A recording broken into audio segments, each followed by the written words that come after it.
배운 떡이라는 제목으로 요한복음 6장 52절에서 59절 말씀을 증거하겠습니다.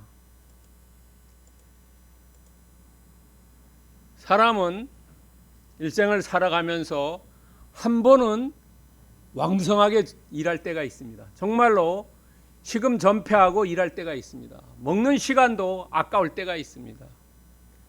일할 때가 그것이 영원히 지속되는 게 아니고 어느 한 시점을 그렇게 일할 때가 있습니다. 대개 30대, 40대 이때 가장 열심히 일할 때입니다. 그래서 그때 모든 사람들이 생각하기를 야, 이 식사 시간이 너무 아깝다. 그래서 밥 먹는 것 대신에 뭐 식사 대용품이 좀 있었으면 좋겠다. 그래서 생각하는 것이 뭐 알약 같은 거 그냥 하나 먹고 계속 일하면 좋겠다라고 많은 사람들이 생각합니다. 저도 한참 때 일하고 연구할 때 정말로 식사 시간 아깝습니다. 1시간. 근데 한 10분 만에 빨리 먹고 계속 해야 될 때가 있죠. 그리고 계속 하면 죽죠. 그러나 그 한 일씩이 우리가 공부할 때도 그렇죠. 한때 그때를 어떻게 하느냐에 따라서 달라집니다. 이 알약 하나 먹고 정말로 시간을 전략해서 자기가 하는 일에 투자하려고 할 때가 있습니다. 여러분, 이 먹는 거 또는 목마름을 해결해 주는 거, 그게 가장 큰 문제지요.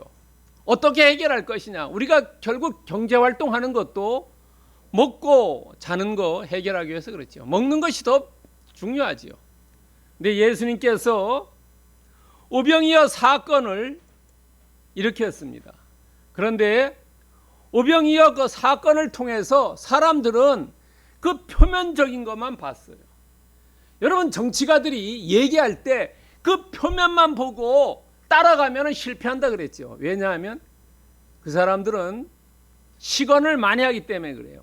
겉으로는 뻔지름하게 얘기하지만 뒤로 전혀 다르게 행동하는 사람이 너무 많지요. 대표적인 게 미국에 반대하면서도 자식을 미국에 보낸 사람들이 많이 있지요. 이 오병이어 사건을 왜 사도 요한이 표적이라 했냐면 그 겉에 것만 보지 말고 안에 거를 봐라 하는 겁니다.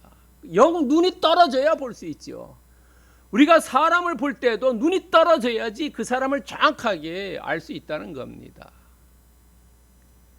그래서 이 사건을 보고 예수님이 너무 답답한 거래요. 그리고 이 따라온 무리들도 답답합니다. 서로 답답해요. 그러면 어떻게 합니까? 물어보고 답변해 주지요. 그래서 6번의 질문과 답변이 있습니다. 이 중에 4번은 무리가 했고 2번은 유대인이 했습니다. 그런데 물을 때마다 이 무리나 유대인은 예수님이 생각하는 것과 전혀 다른 방향으로 물읍니다. 그러니까 예수님께서 엉뚱한 방향으로 묻더라도 예수님이 본인이 하고 싶어하는 말, 내가 전해줘야 되겠다는 말씀. 여러분 생각해 보세요. 정말 임종이 얼마 안 남았다면 자식에게 해줘야 할 얘기가 있죠. 자식이 관심 갖는 건 뭡니까? 내가 얼마나 유산 상속을 많이 받을까에 관심이 있어요. 부모 죽는 거 별로 관심이 없어요. 어떻게 하면 다른 형제들보다 돈 더 많이 받느냐가 관심이 있어요. 그러나 부모는 그것보다가 정말로 너가 이 땅을 살아갈 때 어떻게 살으라는 내가 사는 경험을 얘기해 주려고 하는 거죠. 그것을 얘기하면 우문현답이라 그럽니다. 자식은 상속에 대해서 관심이 있는데 부모는 이 아이가 예수 잘 믿기를 바라는 한 가지밖에 없다는 거죠. 여러분요. 예수님이 6번이나 우문현답을 해줍니다. 그런데 오늘 본문에 나온 마지막 6번째 본문을 잘 보시면은 정말로 예수님이 그 말씀 한마디 한마디가 너무나 귀하다는 거예요. 말씀을 할 때 거기에 강조법을 쓰고 반복을 하고 비교를 하고 점층법을 하고 중의법을 있고 은유를 얘기해요. 여기 중의법이라는 것은 말씀이 아니라 문자 그대로가 아니라 상징주의로 봐야 된다는 거예요. 여러분 성경 그 본문 그 자체만을 이해할 때도 있지만은 그 자체를 넘어서 볼 수 있는 눈이 필요하다는 거죠. 행간을 읽을 필요가 있다는 겁니다. 여러분 은유법은 비유하는 거예요. 이렇게 여러 가지 방법을 써가지고 예수님께서 말씀해 주셨다는 거예요. 여러분요 정말로 말씀을 잘 읽고 잘 보면은 우리가 어떻게 다른 사람에게 대해서 말해야 되는 것을 알 수 있습니다. 그리고 말한다는 것은 그 사람 마음속에 있는 것을 이야기하는 거예요. 그래서 저 사람을 얘기하는 걸 잘 들으면은 저 사람이 어떤 마음을 가지고 있다 하는 것을 읽을 수 있습니다. 예수님이 그렇게 하셨어요. 자, 오늘 본문을 보면은 6번째 유태인이 2번째 질문한 그 내용을 심도 있게 한번 알아보겠습니다. 자, 52절입니다. 51절에 유대인은 2번째 질문하고 전체 질문을 보면 6번째 질문입니다. 이 52절에 보면 특별한 단어가 하나 있습니다. 그 단어가 뭐냐면 다투다는 겁니다. 그런데 이 사람들이 지금 어디에 있습니까?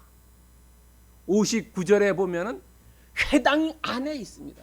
이런 건물 안에서 지금 예수님이 답변하고 있습니다. 여러분 제주도에서 어떤 개발 사업을 할 때 공청회 하지요. 공청회. 그 공청회 할 때 보면은 그냥 평범하게 잘 진행될 때도 있고 또 어떤 데는 과격하게 사람들이 와서 막 경찰들이 와서 좀 밀고 땡기고 욕설이 난무하고 뭐 이러지요. 지금 다투다는 게 어떠냐면 욕설이 난무하고 밀고 땡기고 못해 막 소리 지르고 이런 상태를 얘기합니다. 회당 안에서지.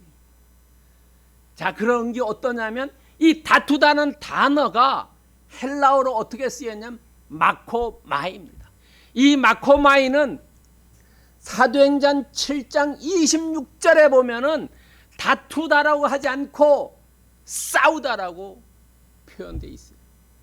다투다는 것은 그냥 논쟁적으로 얘기하는 거고 싸우다라는 것은 육신으로 치고 박는 걸 얘기합니다. 지금 공청회 하는데 예수님이 말씀하는데 유대인 자기네들끼리 서로 치고받고 한다는 겁니다. 그런데 이 다툼의 원인이 뭐냐 하는 거예요. 원인은 51절에서 말씀해 주고 있어요. 뭐 원인이 있어야 싸울 거 아닙니까?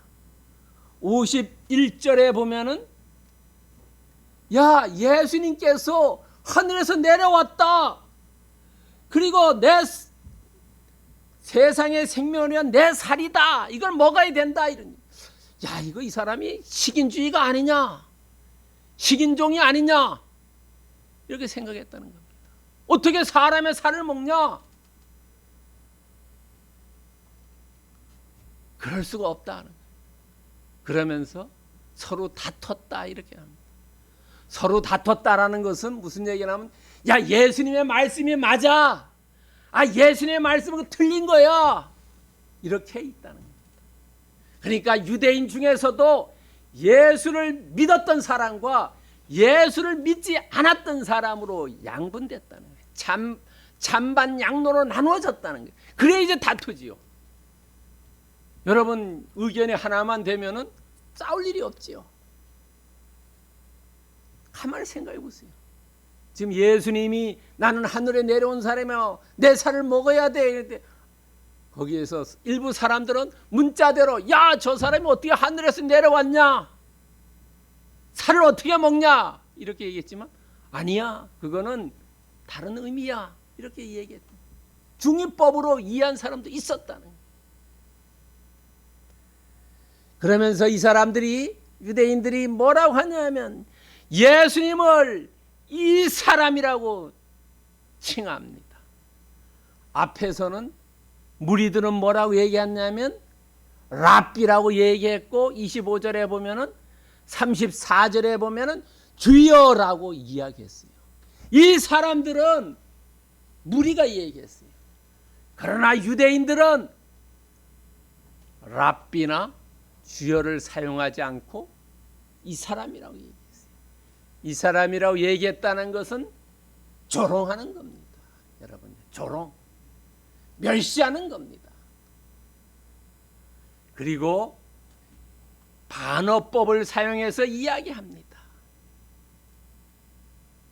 그것은 비호감일 때 그렇습니다. 우리 자신을 뒤돌아봤을 때 내가 호감이 없는 사람에게 질문할 때는 반드시 이런 상태로 질문합니다. 여러분요. 그러니까 내가 다른 사람으로부터 질문을 받았을 때 이 사람이 나에게 호감이 있구나, 아니면 선거철이라면 악수하면서 얘기할 때 이 사람이 나를 찍어줄 것 같구나, 찍어주지 않을 것 같구나 라는 것을 알 수 있다는 거예요. 그 사람이 말하는 것을 통해서요. 예수님은 바로 이 유대인들이 말하는 걸 통해서 아하, 이 사람은 나에게 비호감을 가졌구나 라는 것을 알 수 있었다. 그러면 왜 이 유대인들이 비호감 가졌냐? 이 사람들은 자기가 예수님 없이도 살아갈 수 있는 사람들이었다는 거예요. 왜? 유대교를 믿고 있었기 때문에 부족함이 없는 사람들이었다는 겁니다. 그리고 죄를 사해 줄 수 있는 그런 것들도 몰랐다는 거죠. 하늘에서 내려오셨다는 거, 그런 거는 오늘 52절에 보면은 얘기하지 않아요. 유대인들은 질문해서 딱 앞에 거 빼버리고 뒤에 것만 말씀합니다. 이 사람들은 부족함이 없었다는 거예요. 오늘날도 부족함이 없는 사람들에게 교회에 나오라면 안 나옵니다. 다 고관 대작들은 그 당시나 지금이나 똑같습니다. 여기가 좋사오고 지금이 좋은데 왜 내가 교회를 가야 되냐? 방자적인 생각을 가졌다는 거죠. 예수님을 불신하는 방자함이 있었다는 겁니다. 우리 자신을 되돌아봤을 때도 나에게 언행 심사가 불신적인 방자함이 있느냐 없느냐 매우 중요하다는 거죠. 왜냐하면은 예수님이 전체가 아니고 세상을 찾아간다든가 나를 구원해 줄 분은 예수님이 아니고 돈이다 라고 생각하는 것도 불신적인 방자함이라는 거죠. 여러분요, 우리는 우리 마음속에 어떤 마음이 있느냐 하는 겁니다. 사도행전 4장 12절에 보면은 구원해 줄 사람은 예수님밖에 없다는 겁니다. 예수님만이 우리를 구원해 줄 수 있다는 거예요. 그거를 잊어버린 것이 불신적인 방자함이라는 겁니다. 예수님 외에 돈이 나를 구원해 줄 것이다, 아내가 남편이 구원해 줄 것이다, 자녀가 구원해 줄 것이다, 아니면 다른 종교적인 것이 어떻게 구원해 줄 것이다, 그런 게 불신적인 방자함이라는 거예요. 구원해 줄 것이 있다면은 예수님에 대해서 의존이나 신뢰나 의지하는 게 없어진다는 거지. 그렇기 때문에 유대인들이 오늘 52절 같은 질문을 한다는 겁니다. 그렇기 때문에 우리는 눈을 열어야 된다는 거죠.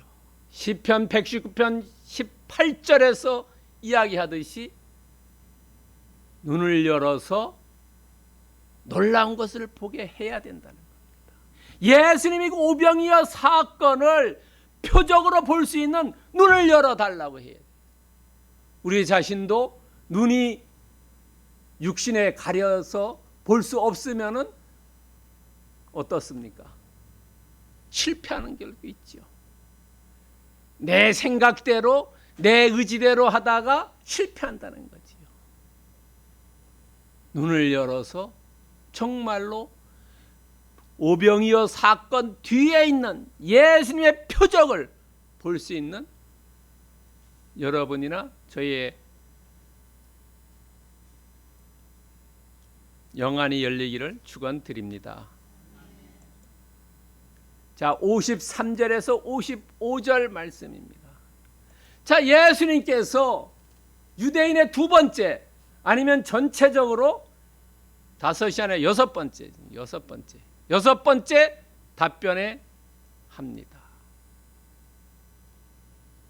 자, 이 사람들이 묻기를 뭐라고 묻냐면 어찌라고 물었지요. 52절 한번 보세요.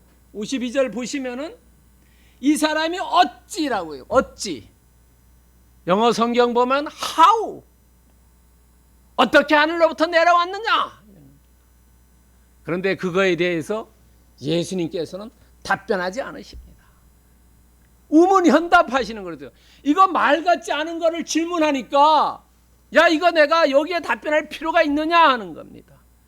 그리고 자신의 논리를 전개해 나갑니다. 내가 하고자 하는 말씀들을 전개해 나간다는 거지. 여러분요. 만약에 자식이 얼토당토 않는 거 얘기하면 어떻게 합니까?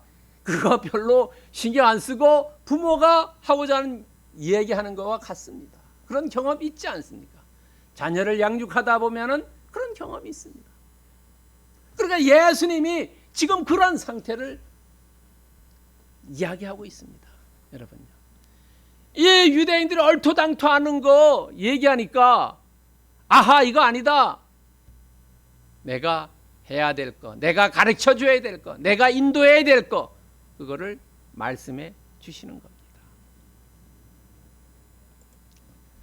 그러면서 살을 먹고 피를 마시라라고 얘기합니다. 먹는다는 것은 지난 설교에서도 말씀드린 대로 믿음으로 예수님을 구주로 영접한다는 겁니다. 먹는다는 것은 문자 그대로 하면은 식인종이 돼버려요. 살을 먹고 피를 마신다, 그게 말이나 됩니까? 그런데 그게 아니고 그것은 어떻게 하냐면 더 생생하게 우리가 머리로 알고 있는 것을 이 몸으로 알 수 있게 더 잘 표현하기 위해서 나타냈다는 거죠. 여러분, 옛날에 2002년도 월드컵 때 그 당시 우리나라 감독인 히딩크가 뭐라 그랬습니까? 히딩크가요. 아, 나는 배고프다 이런 얘기했죠. 그 사람이 배고픈 겁니까? 그렇지 않지요. 더 게임을 이기고 싶다는 그 표현을 그 나라의 완곡한 표현을 한 거지요. 예수님도 지금 그런 말씀을 하고 있어요.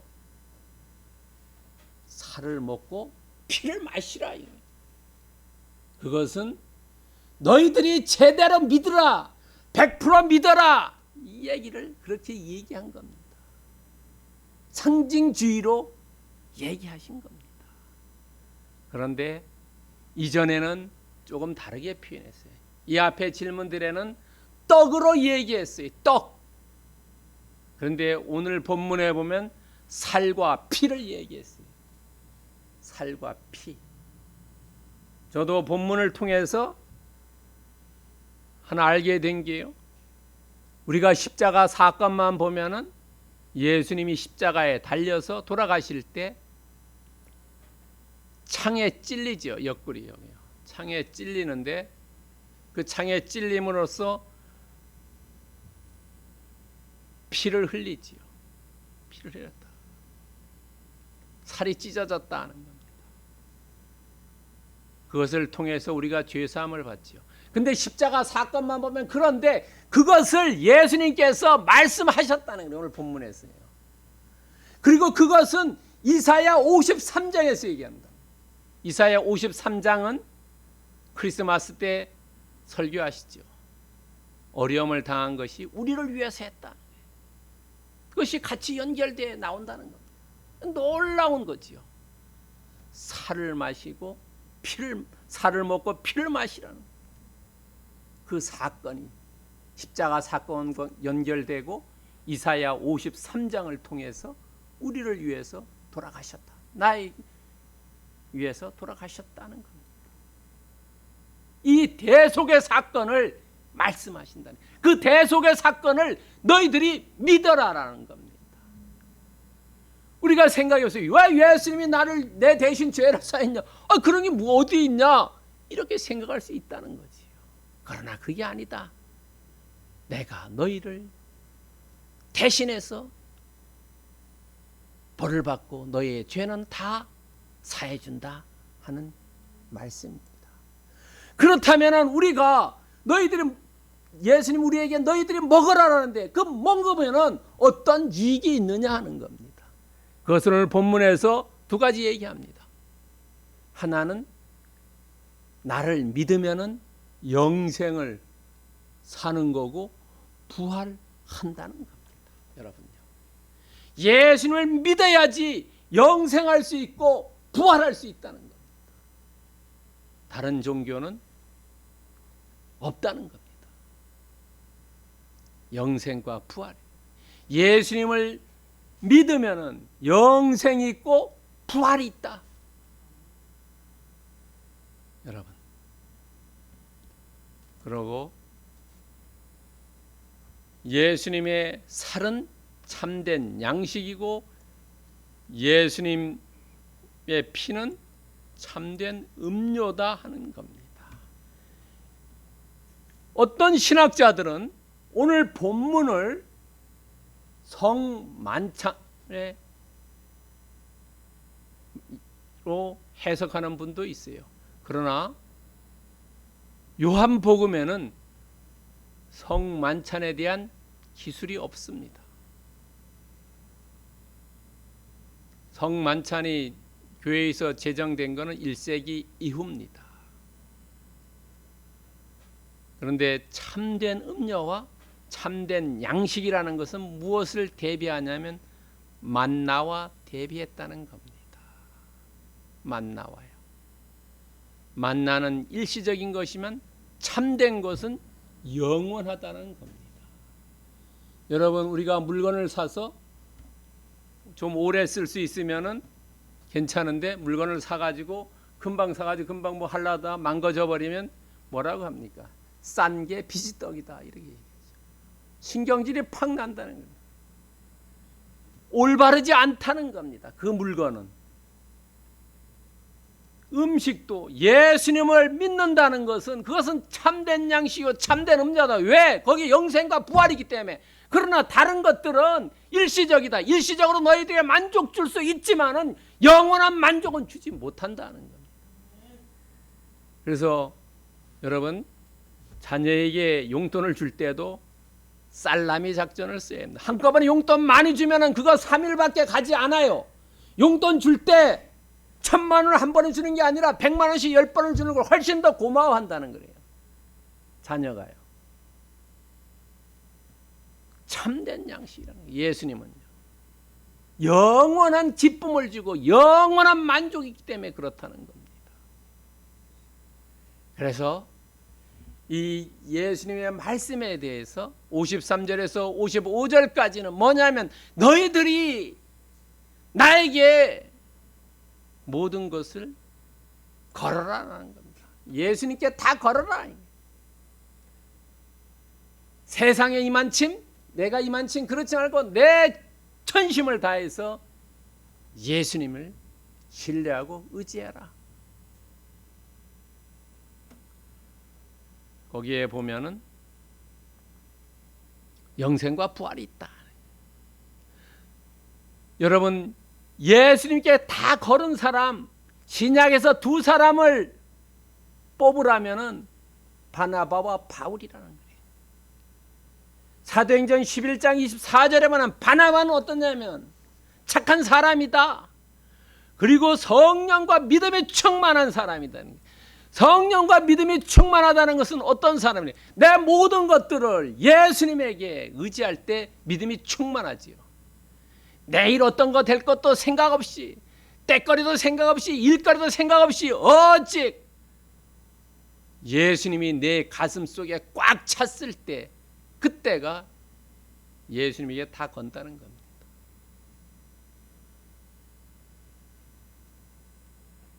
그리고 바울은 어떻습니까? 바울은 잘 아시는 말씀. 모든 것은 다 예수님 위의 것은 다 버렸다는 겁니다. 오직 나에게는 예수 그 사람만이 있다는 것.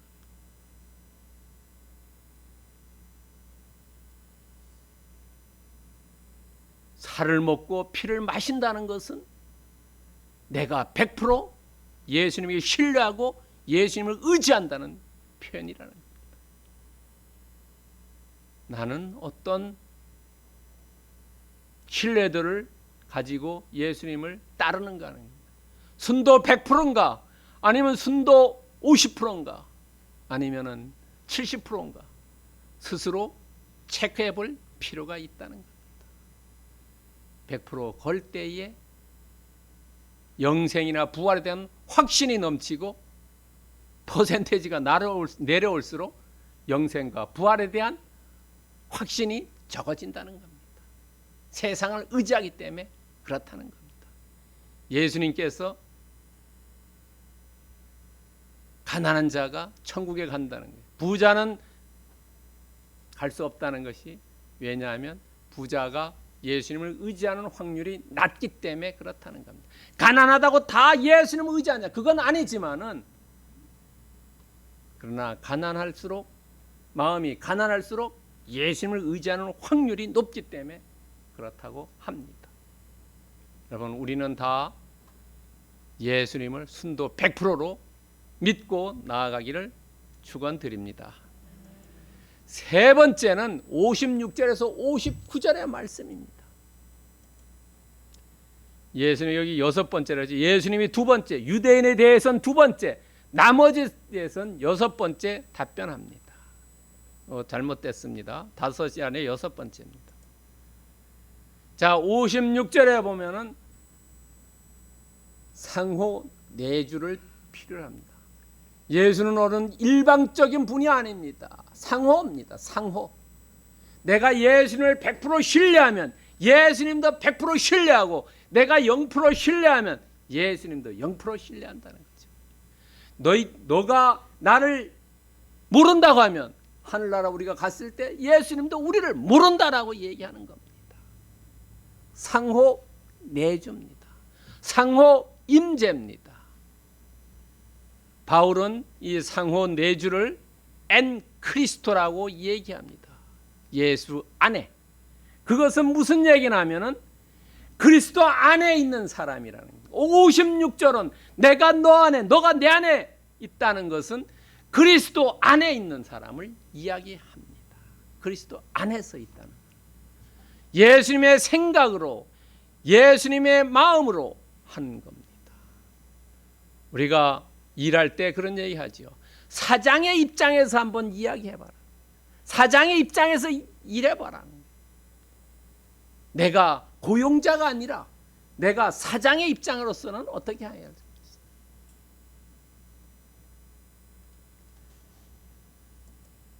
57절에서는 생명의 공급자를 이야기합니다. 생명이 누구에 있냐면 인명체천인데 그 천이 예수님을 가리킨다는 겁니다. 하나님과의 예수님과의 관계 그리고 예수님과의 우리와의 관계 거기에 영원한 생명이 있다는 겁니다. 여러분요. 영원한 생명. 육신적인 생명은 언젠간 끝나지만은 영적인 생명은 영원히 거한다는 겁니다. 그 생명을 주시는 분이 예수님이라는 거죠. 하나님이 예수님을 통해서 우리에게 주신다는 겁니다. 57절에서 말씀하고 있습니다. 생명의 공급자는 예수님이다. 그리고 58절에서는 가장 중요한 거예요. 예수님은 하늘로부터 내려왔다는 거예요. 이것을 반복적으로 6번의 질문을 통해서 답변하셨어요. 몇 번을 했냐? 6번이나 하늘에서 내려왔다고 말씀하십니다. 여러분 땅에서 난 떡과 하늘에서 내려온 떡이 다르다는 겁니다. 여러분요. 땅에서 난 떡은 일시적이다. 하늘에서 내려온 떡은 영원한 것이다. 반복적으로 6번이나 말씀해 주셨어요. 하늘에서 내려왔다는 것. 여러분, 부모님한테도 한두 번 들은 단어는 잊어버려요. 그러나 부모님을 회상할 때 부모님이 계속 했던 말씀은 하나는 기억합니다. 여러분, 부모님이 돌아가셨을 때 그때 그 말씀 하시구나. 계속 말씀해 줘야 돼요. 옛날에는 특별히 글이 없었지요. 읽을 수 있는 사람은 소수였어요. 마틴 루터가 종교개혁하기 전에는 일반 사람들은 성경 보지 못했어요. 글을 읽을 수가 없었습니다. 그때는 말했죠. 전부 구전으로. 지금 계속 6번이나 예수님께서 말씀하신 것, 하늘로부터 왔다는 거예요. 내가 너희들과 다르다. 나는 하늘로부터 왔다 하는 거예요. 그러니까 나를 잘 믿고 내가 생명의 공급자고, 너가 나를 믿으면 나도 너한테 있다. 그럼으로써 너희들이 죽지 않고 영원히 산다. 영원히 산다. 영원히 살기 때문에 너희들이 어떤 어려움이 온다 하더라도, 어떤 죽음이 온다 하더라도 두려워하지 않는다는 거예요. 예수를 믿는 사람의 임종과 예수를 믿지 않는 사람의 임종은 다르다. 이 땅에 사는 사람이 죽을 때는 고관 대작들은 이거 놓고 가기가 너무 아까우니까 발버둥 치지만은, 하나님을 사모하는 사람은 영원히 살기 때문에 두려워하지 않고 평안하다는 거예요. 그러므로 우리는 영원히 사는 길, 이 땅에서 해야 될 일이 있다. 그것이 뭐냐, 신명기 8장 3절에 나오는, 우리가 세상에 돈을 놓고 사는 게 아니라, 물질을 놓고 사는 게 아니라, 명예가 아니라 여호와 입에 나오는 말씀으로 산다는 거예요. 그 말씀이 영원히 나를 살게 한다는 거지. 말씀 한 구절이 나를 인도해 주시고, 말씀 한 구절이 나를 힘을 주시고, 말씀 한 구절 때문에 내 질병이 떠나가고, 말씀 한 구절 때문에 모든 문제가 다 해결돼요. 말씀 한 구절 때문에 공동묘지를 지나가더라도, 머리가 빳빳하게 쓴다 하더라도 두려워하지 않는다는 거예요. 내가 너와 함께하기 때문에. 우리가 영원히 사는 길은 그 말씀이라는 거지. 그리고 나를 불러주신 그분을 따르는 거다. 갈라디아서 1장 6절에서 말씀해 주세요. 나를 불러주신 그분을 따르는 거다. 이쪽 길로 가는 게 아니라 이쪽 길로 가면 안 된다는 겁니다. 예수님을 따라서, 예수님의 발자국을 보면서 그 길을 가는 게 영원히 사는 길이라는 거지요. 여러분, 어떻습니까? 우리가 학교 다닐 때나 직장에서나 어디 일할 때 보면 이 사람이 얘기하는 거, 그걸 잘 따라갈 때와 내 멋대로 엉덩이에 뿔나서 갈 때와 다르지 않습니까? 영원히 사는 길은 말씀을 따라가는 길. 지금 우리는 예수님을 볼 수가 없지 않습니까? 예수님의 말씀을 직접 들을 수 없기 때문에 예수님 그 당시에 기록해 놓은 성경, 복음서를 보면서 나를 부르신 그분을 따라갈 때에 영원히 사는 길이 열릴 줄 믿습니다. 자, 그렇다면 우리가 해야 할 일은 뭐냐? 하늘에서 내려온 떡이라고 예수님께서 말씀하셨는데, 그 떡은 다름이 아니라 말씀이다. 그 말씀은 우리에게 새로운 생명을 주셨다는 거죠. 예수를 믿기 전과 예수를 믿었을 때, 또 예수를 믿고 있었을 때도 말씀을 보면서 내 마음이 회개되고 내 마음이 새롭게 되었을 때, 니고데모처럼 중생을 했을 때 새로운 생명이 돼. 고린도후서 5장 17절에서는 새로운 피조물이 됐다는 거죠. 그 새로운 피조물이 됐을 때 본분과 사명이 있다는 겁니다. 여러분, 예수를 믿었을 때 사명과 본분이 다 있다는 거래요. 그걸 우리가 자각하지 못할 뿐이라는 겁니다. 왜? 예수님께서 한 사람 한 사람마다 은사를 주셨다는 겁니다. 그리고 그것을 너 내팽개치지 말고, 나태하지 말고 그것에 대해서 준행하는 삶을 살으라는 겁니다. 여러분, 놀랍지 않습니다. 예수님이 우리에게 오셨을 때 내 마음을 가르고 바꿔지고 새롭게 변화되었고, 그리고 너에게 사명을 줬는데 그 사명을 내팽개치지 말고 준행하는 삶을 살으라는 겁니다. 그것이 영원히 사는 삶이라는 겁니다. 그러기 위해서 우리가 어떻게 해야 되냐? 사도 바울이 했던 것처럼 열왕기하 18.6절에 보면 여호와께서 연합하여 그에게 떠나지 않았다. 우리가 해야 될 것은 여호와와 연합하는 겁니다. 연합하는 거, 함께하는 겁니다.